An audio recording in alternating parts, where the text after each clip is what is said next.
मुसल्लह अफवाज और इसकी क़यादत को सियासी गुफ्तगू में घसीटने की कोशिशें जारी। इदारे को गैर कानूनी और गैर अखलाकी अमल में शामिल करना सख्त ममनू।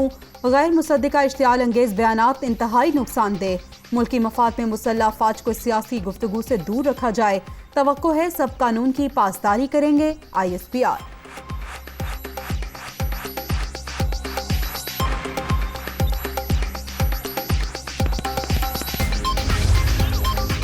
बैरूनी साजिश से इक़्तिदार का हुसूल कुफ्र। तब्दीली कानूनी तरीके से आई। इमरान खान अपने ही इल्जामात पर पैंतरा बदल रहे हैं।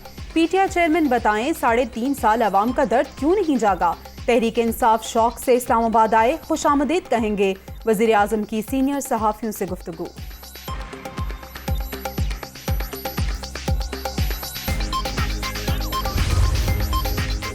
शहबाज शरीफ कपड़े ना बेचें, चोरी का पैसा वापस लाएं। ड्रामों का वक्त गुजर चुका।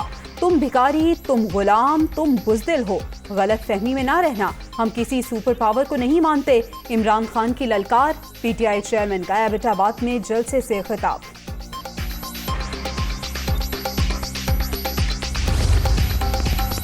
और कोई साजिश नहीं हुई, लॉन्ग मार्च की बातें अपनी ही नालायकी का मातम है। इमरान खान दूसरों पर उंगली उठाएंगे तो 3 इनकी जानिब भी उठेंगी। मरियम औरंगजेब की प्रेस कॉन्फ्रेंस।